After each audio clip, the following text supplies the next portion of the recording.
All right, so you sent us that video on Dr. Joe Dispenza. You ready to deep dive into this? Yeah, let's get into it. So he's exploring how to, reprogram yourself for better health. Even success, right? It's fascinating. He's talking about meditation to create, actual physical changes in your body. Whoa. And then there's this whole thing about being addicted to negative emotions. Oh, wow. Yeah, I saw that part. It's a lot to unpack. It is. He's really looking at the subconscious mind, the part of us that just runs on autopilot. Mm-hmm. It makes you wonder, how much control do we really have, Yeah. He says by the time we hit 35, 95% of who we are is already programmed. 95%? That's wild. So it's like we're just puppets. Kinda, yeah. Like we're just running these pre-programmed scripts. So, is it even possible to break free from all that? So much of what we do every day feels automatic. Right, like you just do it without thinking. Totally. That's where neuroplasticity comes in. Have you heard of that? Uh-huh. It's like neurons that fire together, wire together. Yeah. It's like when you first learned to ride a bike. Oh, yeah. It took so much focus, so much effort at first. Oh, for sure. I remember that. But then you practice and practice. Mm-hmm. And those neural pathways get stronger and stronger. And It's eventually... just do it. Exactly. Riding a bike becomes second nature. Yeah. Dr. Dispenza says that's happening with our thoughts, our feelings, even our reactions to things. Oh, Which interesting. is super helpful. Yeah, we wouldn't want to have to relearn everything all the time. Exactly. But it's also kind of a challenge because those ingrained pathways might be based on, outdated beliefs. Or negative experiences we've had. Exactly. So how do we even start to identify those patterns? Right. And then how do we change them? Yeah, it's like we know we should eat healthier. We know we should exercise more. Right. But something keeps us stuck. Totally. I know what I should do, but actually doing it Putting it into action. is a whole different story. So Dr. Dispenza talks about change happening in stages. The first stage is you get new information. Okay, so like us, listening to this deep dive right now. Exactly. And that creates new connections in your brain. Then you repeat that information. Really think about it. And those connections, they get stronger. Okay. He even says teaching it to someone else can really solidify it. Oh, wow. But here's where it gets really interesting. When you have a positive experience that's connected to the information, Okay. that's when emotions get involved. Emotions, uh-huh. And it's those emotions, especially the positive ones, that actually embed the knowledge into your body, Yeah. not just your mind.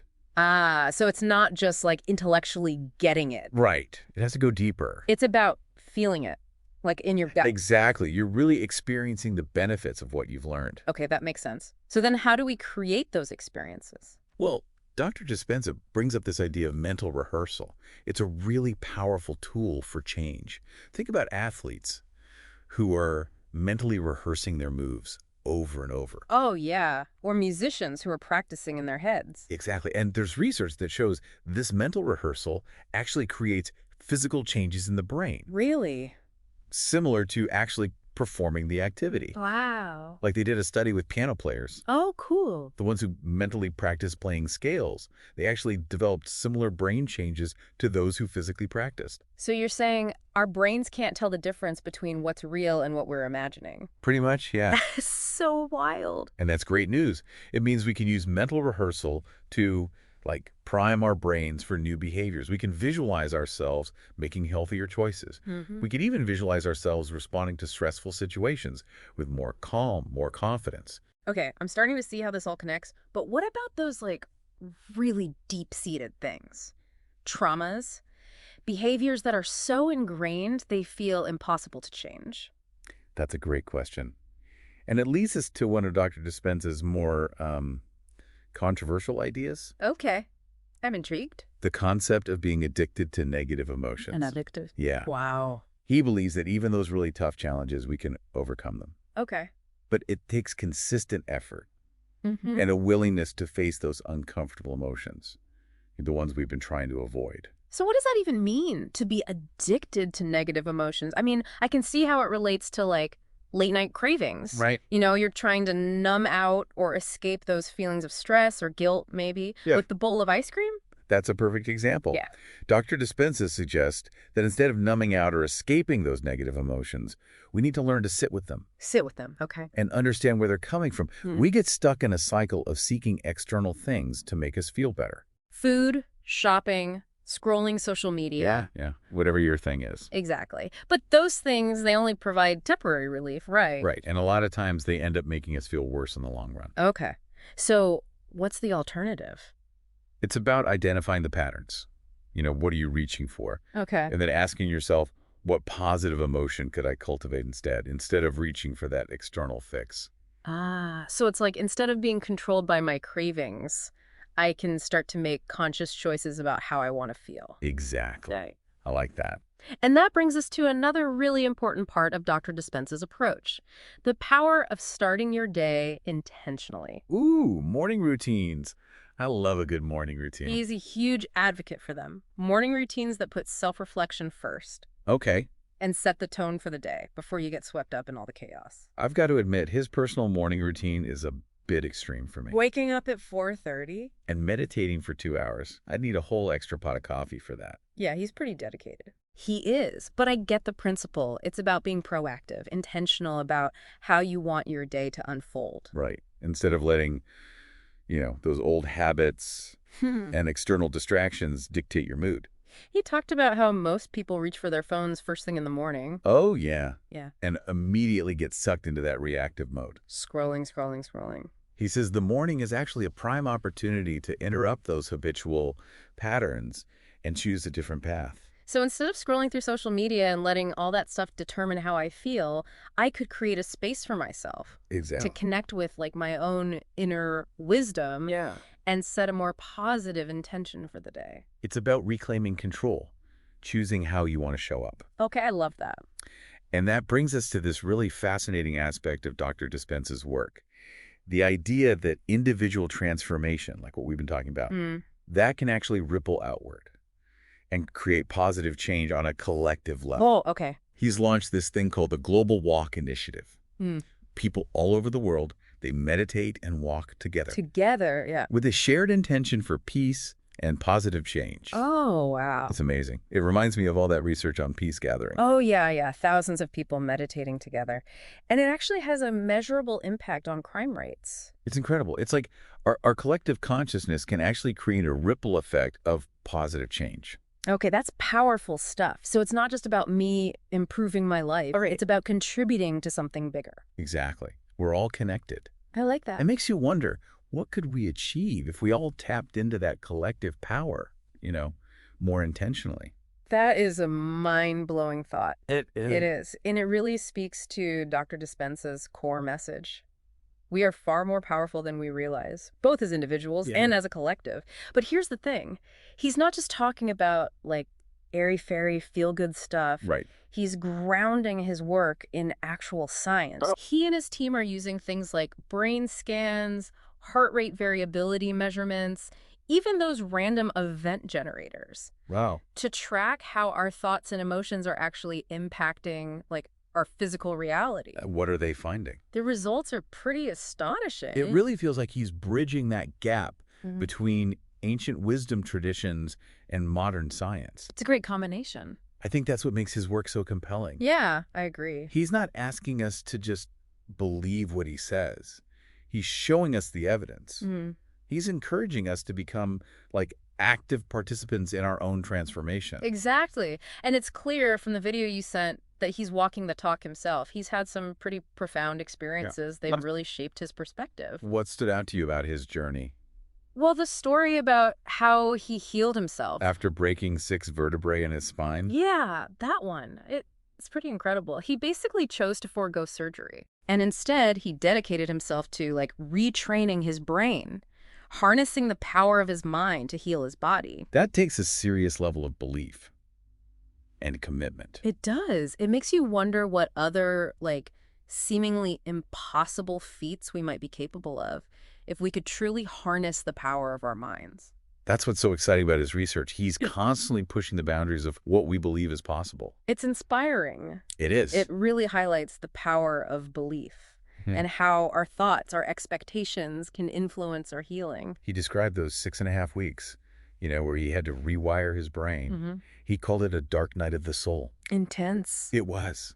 He had to overcome so much doubt. He even had to relearn how to walk. Wow. It makes you wonder, What other seemingly impossible things are we capable of if we can tap into that kind of power? Right. That's the big question. What else is possible? Exactly. And that's what's so exciting about his work. He's always pushing the boundaries. He is. Speaking of pushing boundaries, he also talked about how technology can play a role in, like, both hindering and helping us tap into our potential. I mean, Oh. he admitted that managing multiple businesses, workshops, a research team, Right. He's got a lot going on. he does. He's got a lot on his plate. But he also emphasized how important it is to disconnect, Uh, to make time for inner work. Yeah. Even with all those demands, like he talked about waking up at 4:30 and dedicating 2 full hours to meditation and self-reflection before even looking at his phone or email. 2 hours. That is some serious commitment. It is. He seems to have a really healthy relationship with technology. Yeah. He uses it strategically. Instead of just getting sucked in. Exactly. He uses a great analogy, a think box and a play box. Wow, what's that? He says he uses the think box to, like, organize his mind Okay. and figure out what he doesn't want to focus on. Oh, interesting. It's like mental decluttering, getting rid of all the noise. Creating space for what really matters. Exactly. Mm. And then he shifts to the play box, Okay. where he can really focus on shifting his state of being, exploring his creative potential without distractions. Oh, I love that. It's like going from a cluttered workspace to, like, a wide open, inspiring playground. Exactly. I like that. So it's not all just theory with him, right? He's actually tracking these changes in his own body and brain, too. Oh, yeah. Using all kinds of scientific tools. He mentioned measuring his sleep and then planning his day based on that data. That's interesting. That reminds me of something else he talked about, his research on heart coherence. Heart coherence. Did you heard of that? Vaguely. He and his team are using things like heart rate variability measurements Okay. and brain scans to see how different emotions literally create different patterns in our heart rhythms. Oh, interesting. Yeah. He talked about how negative emotions, things like anger and frustration, they create like these chaotic heart rhythms. Oh, wow. But positive emotions, things like love and gratitude, they create more ordered patterns. So it's like our hearts are reflecting our inner state. Exactly. Fascinating. And what's really cool is that we can train ourselves to shift into that more coherent state. You know, The more ordered one. yeah, through practices like meditation, Mhm. intentional breathing. So we can, like, tune our hearts to a higher frequency. Exactly. I like that. And that actually ties in with his belief about the pineal gland. The pineal gland, what's that? It's this tiny gland in the center of our brains. Okay. He thinks it might act as like a receiver A receiver. for frequencies beyond our normal senses. Whoa, that's getting into some pretty out there territory. He even linked it to mystical experiences. He said some people in his workshops have shown brain activity similar to someone on psychedelic drugs, but without actually taking anything. That's pretty wild. It is. But it also opens up all these possibilities. What kind of possibility? Like if we can naturally access those altered states of consciousness, Okay, yeah. what might we be capable of? It's like we've got this untapped potential within us just waiting to be unlocked. Exactly. And speaking of unlocking potential, he didn't shy away from talking about the power of collective consciousness. No, he didn't. You know, the idea that our individual thoughts, our intentions. They can impact the world around us. Yeah, exactly. It's pretty amazing. He mentioned his global walk initiative, right? Yeah, where people all over the world, they meditate and walk together with this shared intention for peace and positive change. And he also brought up all that fascinating research on peace gatherings, Yeah. how they've actually been shown to reduce crime rates and violence in the surrounding areas. It's like we're creating a ripple effect of positive energy That extends beyond ourselves. that impacts, like, the whole collective. Exactly. There was even a study, right, where they use those things called random event generators. Oh, yeah. Basically, machines designed to produce totally random sequences of numbers. But during those peace gatherings, these machines, they started to show, like, significant deviations from randomness. That's wild. It's suggesting that collective intention might actually be influencing, like, seemingly random events. It's mind-blowing. Right. It's like our thoughts and intentions are literally shaping reality. And that brings us back to one of Dr. Dispenza's core messages. Which is? We are far more powerful than we realize. He really believes that, doesn't he? He does. He believes we're capable of incredible things, individually and collectively. It's inspiring. It is. But he also acknowledges that it's not always easy. You know, He talked about his own personal challenges and how he has days where he feels overwhelmed. Really? Yeah, even someone who's like dedicated his life to studying and teaching these principles still experiences those human moments of doubt, Yeah. of frustration. So he's not perfect all the time. That's actually kind of reassuring. It means we don't have to be perfect to tap into this potential. Exactly. So what does he do on those tough days? He says that even on those tough days, he doesn't dwell in the sadness. He takes the time to recenter, to reconnect with his purpose, to remember the impact he's making. That's a powerful reminder that we all have those moments of struggle. We do. But we have a choice in how we respond. We can choose to spiral into negativity, or we can choose to use those challenges as opportunities for growth, for learning. I like that.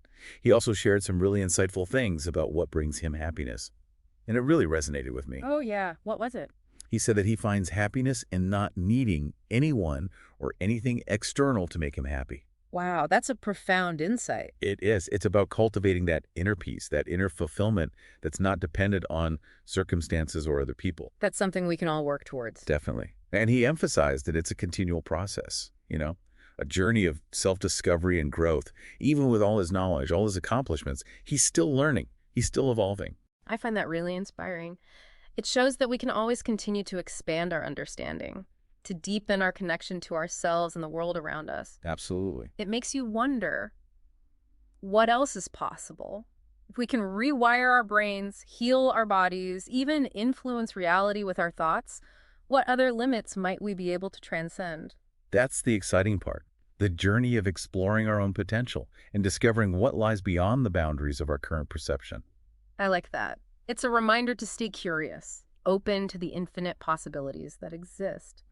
And speaking of possibilities, you mentioned earlier that Dr. Dispenza believes we only perceive less than 1% of reality. It's a wild concept, isn't it? It is. It really is. It is. It really is. It's a pretty wild concept to wrap your head around. It is. And it makes you wonder, what's beyond that 1%? What experiences are out there? What knowledge? What potential are we missing out on? Yeah. Just because of our limited perception? It's like we're looking at the world through this tiny pinhole. Yeah. Just glimpsing a tiny fraction of what's actually there. And what's even more fascinating, Dr. Dispenza thinks we can actually expand that perception. Yeah, how? How do we do that? Through practices like meditation, mindfulness, even cultivating a deeper connection to our intuition. It's like we're upgrading our operating system, Right. expanding our bandwidth to receive more information, Exactly, to tap into a greater level of awareness. So with that expanded awareness, we get a greater sense of possibility, of potential. Yeah, it's about recognizing that we're not just passive observers of reality. We're active participants in creating it. That's so empowering. It is. It means we have a choice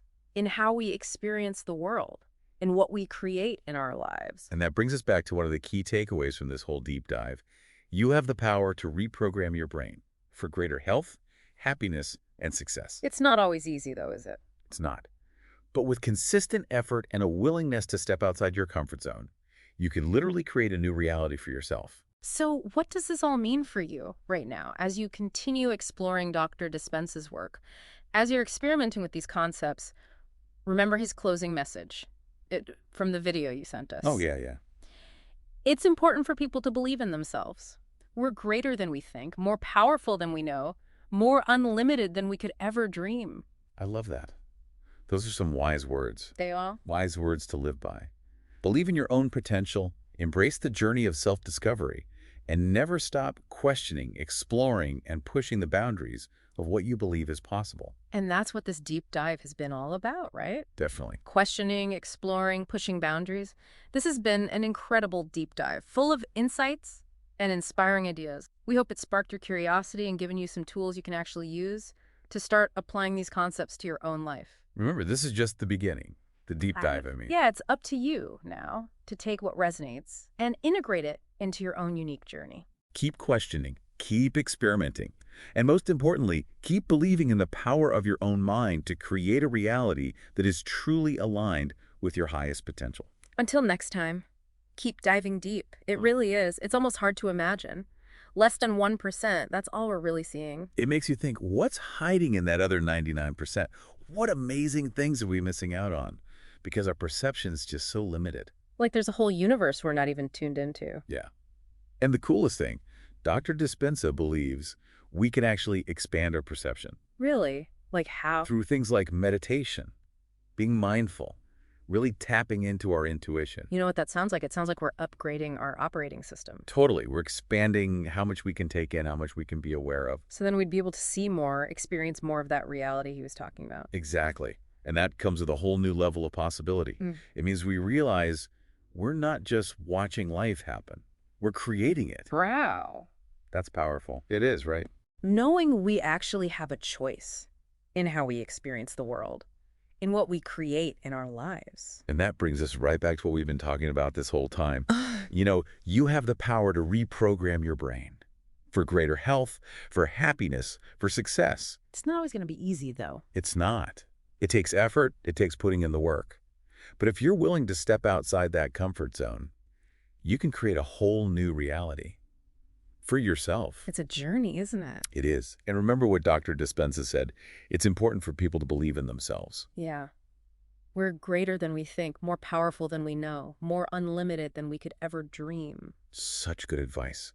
Believe in yourself. Embrace this journey of self-discovery.